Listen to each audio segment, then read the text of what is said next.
स्वागत छ भाइ बहिनीलाई नेपाल अनलाइन स्कुलमा।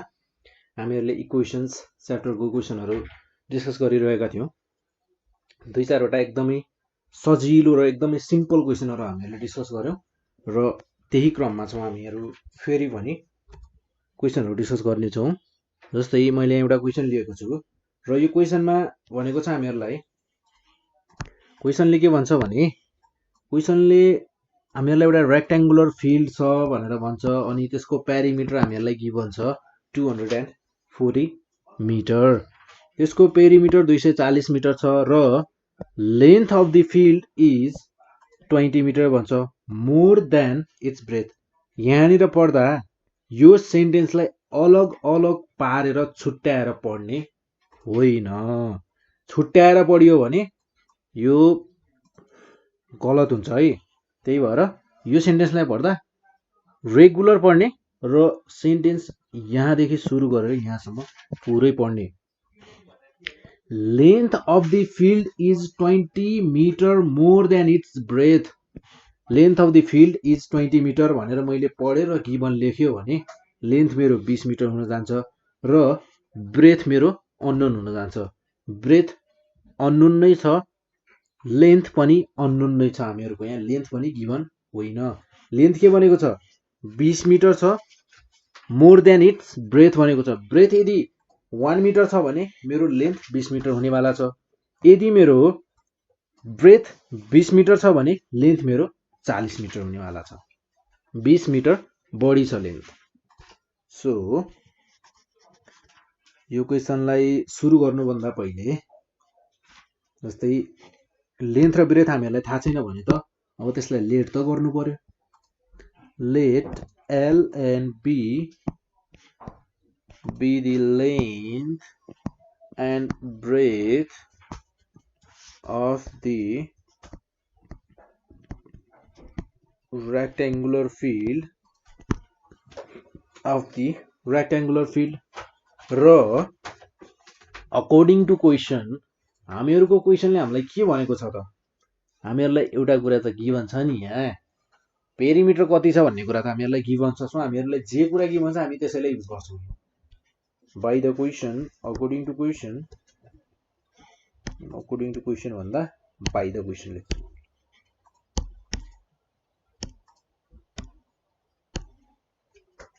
By the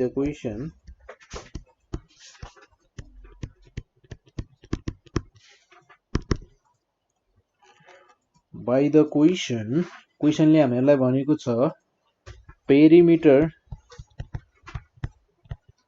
is equals to हामीहरूलाई गिभन छ 240 मिटर भनेर हामीहरूलाई यो कुरा गिभन छ। देन हामीहरूलाई पेरिमिटरको फर्मुला त थाहा छ, 2 ब्र्याकेट L प्लस B 240 र L प्लस B भनेको भयो मेरो 240 डिभाइडेड बाई 2 गर्दा 120 हुने भयो र L प्लस B भनेको 120। यसलाई भनौँ इक्वेसन फर्स्ट।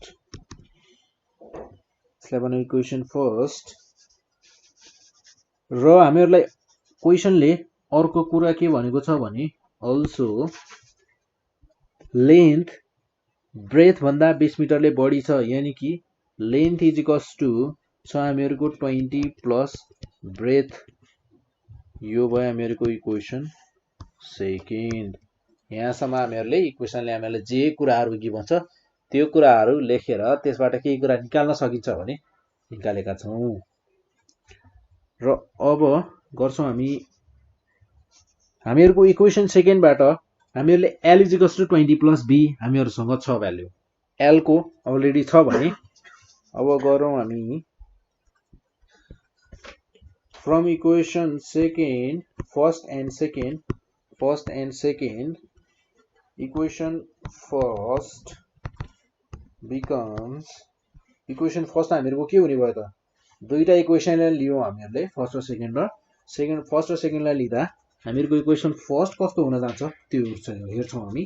L भनेको हामीहरू रिप्लेस गर्छौँ 20 प्लस B ले, प्लस B हामीहरूसँग छँदैछ 120 देन यहाँबाट हामीहरूले क्याल्कुलेट गर्न सक्छौं b is equals to 120 plus 2b is equals to 120 2b is equals to 120 minus 20 यो भनेको हुने भयो मेरो 100 र यहाँबाट b क्याल्कुलेट गर्यौं भने हामीहरुको b हुने भयो 50 metre b is equals to हामीहरुको 50 मिटर b हामीहरुको 50 मिटर छ भने हामीहरुको लेन्थ कति हुनुपर्छ 70 मिटर हुनुपर्छ किनभने हामीहरुलाई क्वेशनले फर्स्टमा नै भनिदिसकेको थियो लेन्थ ब्रेथ तिमीहरुको यदि 20 छ भने लेन्थ 40 हुनुपर्छ र यदि ब्रेथ 50 छ भने हामीहरुको लेन्थ कति हुनु पर्यो त 100 हुनु पर्यो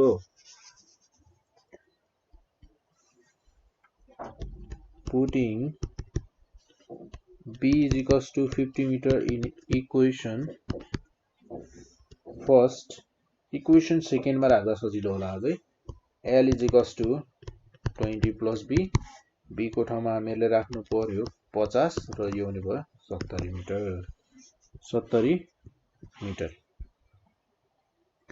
हामीहरुको यसमा लेन्थ र ब्रेथ त हामीहरुले क्याल्कुलेट गर्यौं हामीहरुको एन्डमा हामीहरुलाई के निकाल्न भनेको छ क्वेशनले find the area of the field त्यो फिल्डको एरिया कति छ त्यो कुरा क्याल्कुलेट गर्नुपर्ने छ लेन्थ र ब्रेथ हामीले क्याल्कुलेट गरिसकेपछि एरिया अफ द फिल्ड निकाल्न त गाह्रो भएन hence area of field is equals to हुने भयो मेरो लेन्थ इन्टु ब्रेथ लेन्थ छ हामीहरुको 50 लेन्थ हुने भयो 70 लेन्थ छ हामीहरुको 70 र ब्रेथ छ हामीहरुको 50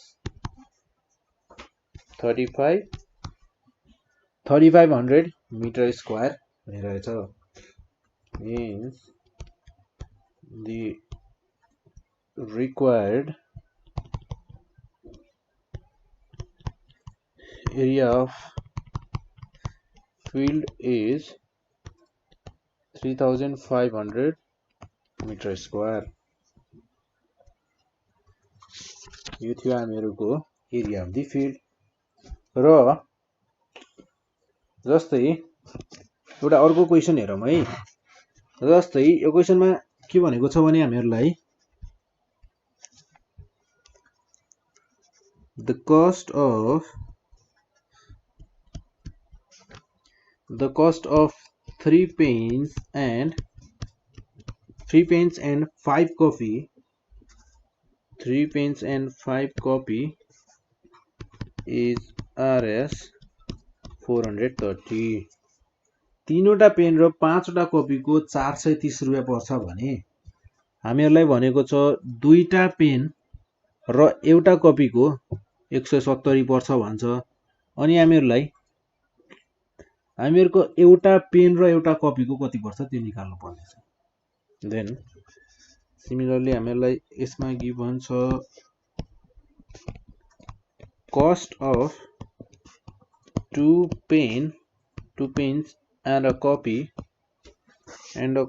is Rs 170 र find the unit cost भन्छ हामीहरुलाई unit cost of a pen and a copy unit cost of a pen and copy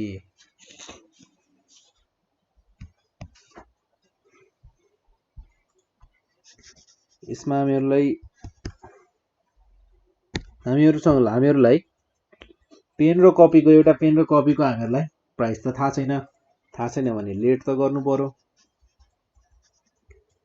let P be the cost of pen and C be the cost of copy र हामीहरुलाई equation first यानी कि हामीलाई condition first हामीलाई के दिएको छ त तीनवटा पेन र 5 वटा कपीको प्राइस छ 430 भने हामीहरुको इक्वेसन फर्स्ट 3 पेन प्लस 5 कपीको प्राइस छ 430 यसलाई भनौं इक्वेसन फर्स्ट यो हामीहरुको बाइ द क्वेशन हो है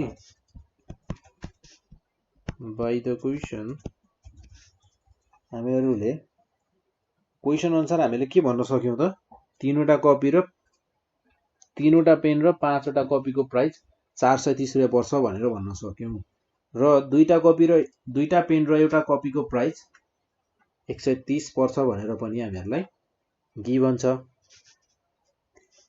Also 2 पेन प्लस 1 कपी 170 रुपैयाँ पर्छ र एउटा कपीको प्राइस हुने भयो हामीहरूको 170 माइनस 2टा पेन। यसलाई भनौं इक्वेसन सेकेन्ड ल। यसलाई भन्यो हामीहरूले इक्वेसन सेकेन्ड। देन हामीहरूले अब यो दुईटा इक्वेसनलाई सल्भ गरेर पेनको प्राइस निकाल्न सक्छौं। जस्तै यो इक्वेसन सेकेन्डमा हामीहरूको जुन c = 170 माइनस 2p छ यसलाई इक्वेसन फर्स्टमा राखिदिनु। फ्रम इक्वेसन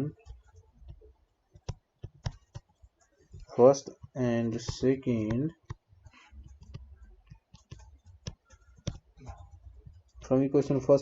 we get यहाँबाट हामीले पाउँछौं 3 पेन प्लस 5 कपी भनेको 170 माइनस 2p = 430 हैन त। देन 3 पेन प्लस 5 into 170 भनेको हामीहरूको हुन्छ 5 into 170 850 minus 10 p = 430 3p minus 10p भनेको हामीहरूको हुने भयो 850 minus 3p minus 10p 7p = 430। Then minus 7p लाई मैले राइट साइडमा लग्यो भने के हुने भयो त यो प्लस 7p हुने भयो। 7p = 850 minus 430 7p = यो हुने भयो हामीहरूको 2 and 4 420। 7वटा पेनको प्राइस रहेछ 420 र त्यसै गरी एउटा पेनको प्राइस कति होला त 420 divided by 7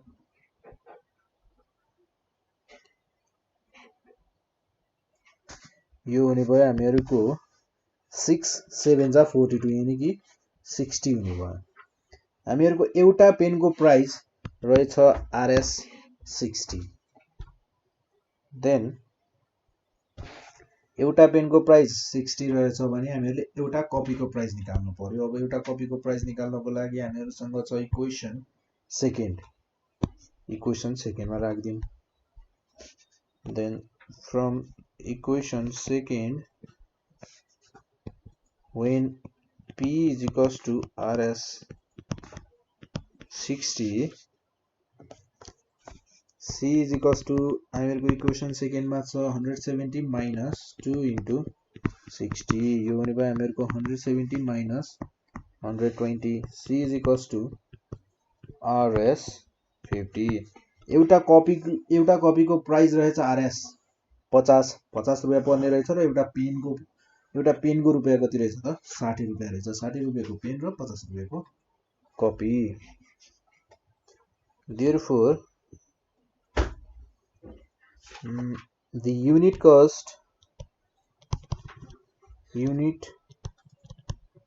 cost of a copy is RS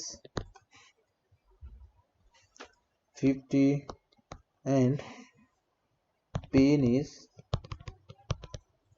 RS 60। र सेम टाइपको एउटा अर्को क्वेशन छ है। जस्तै यो क्वेशनमा के भनेको छ भने हामीहरुलाई 4वटा बुक र 2टा कपीको प्राइस हामीहरुको 440 छ। क्वेशन सेम हो है, माथिको जस्तै टाइप सेम छ क्वेशनको। चारवटा बुक र दुईटा कपीको प्राइस पर्दो रहेछ 440 रुपैयाँ र एउटा बुक र तीनवटा कपीको 240 रुपैयाँ पर्ने रहेछ। यी हामीहरुका लागि सेन्टेन्स छैनन्, यी भनेका हामीहरुका लागि दुईटा इक्वेसन हुन्। दुईटा इक्वेसन हामीले निकालिसक्यौं, पाइसक्यौं यहाँबाट।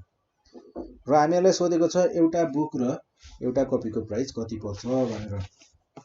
एकदमै सजिलो क्वेसन छ। जस्तै क्वेसनले भनेको इफ जस्तै हामीहरुलाई क्वेसनले भनेको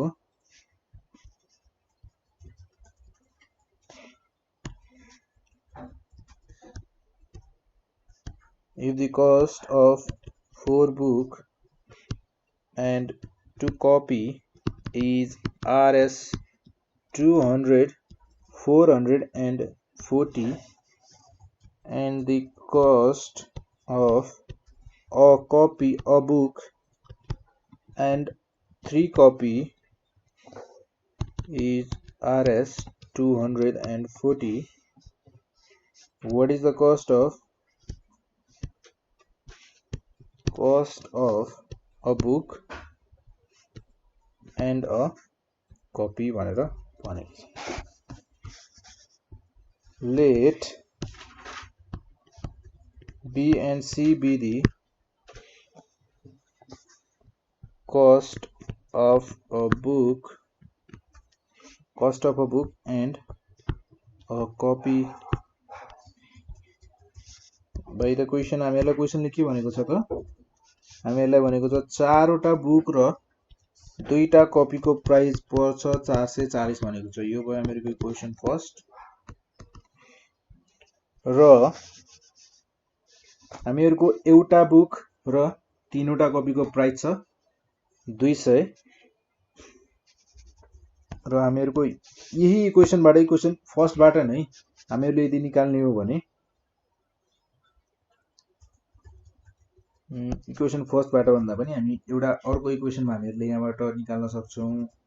के भनेको छ, एउटा बुक र तीनवटा कपीको प्राइस रहेछ 240 रुपैयाँ। अल्सो एउटा बुक र तीनवटा कपीको प्राइस पर्छ 240। यहाँबाट हामी निकाल्न सक्छौं बी को price 240 minus 3c। Equation second बनाउँला यसलाई।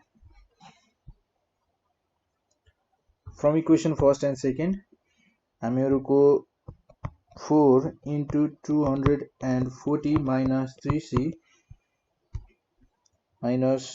3c plus 2c is equals to 440. From equation first and second we get this. Then हामीले यसलाई सल्भ गर्नु भन्दा पहिला नि यहाँबाट 2 कमन लिएर यहाँ गरे डिवाइड गर्यो भने अझ हामीहरुलाई सजिलो होला है। जस्तै मैले 2 कमन लियो भने मेरो यहाँ बस्ने भयो 2 240 माइनस 3c। यो त ब्र्याकेट भित्र छ, योसँग हामीहरुलाई सरुकारको कुरा भएन अहिले। c इज इक्वल्स टु यो हुने भयो हामीहरु 440 डिवाइडेड बाइ 2। यो हुने भयो हामीहरुको 220 र यो हुन जाने भयो हामीहरुको 480 minus 6c plus c is equals to 220. 480 minus 220 minus 5c is equals to 0. मैले यसलाई राइट साइडमा लगेर राख्यो भने पोजिटिभ हुने भयो, प्लस 5c हुने भयो।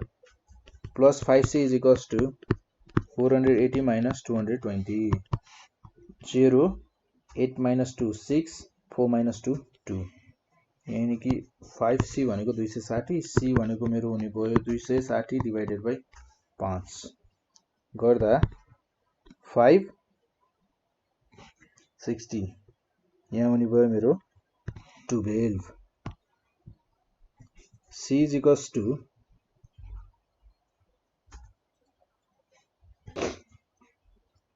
यो हामीहरुको नजाने भयो जस्तै 30 डिवाइडेड बाइ 5 गर्दा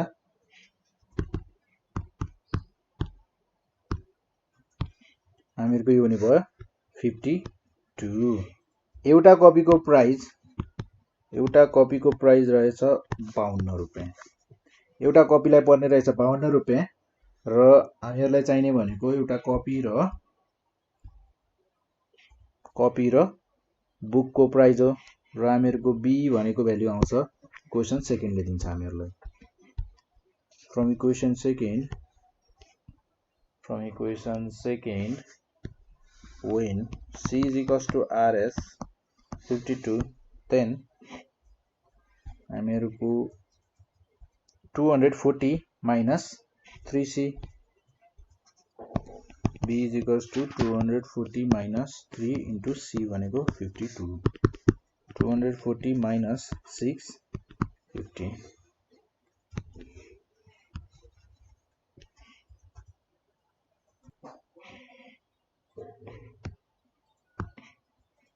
हामीहरूको एउटा बुकको प्राइस कति पर्ने भयो त अब एउटा बुकको प्राइस पर्ने भयो हामीहरूलाई 84 रुपीस RS 84 हामीहरूको एउटा बुकको प्राइस रहेछ। Cost of a book and a copy एउटा बुक र एउटा कपीको प्राइस हामीहरूको छ 84 बुकलाई पर्ने भयो र त्यसै गरी 52 रुपीस हामीहरूको एउटा कपीको प्राइस रहेछ।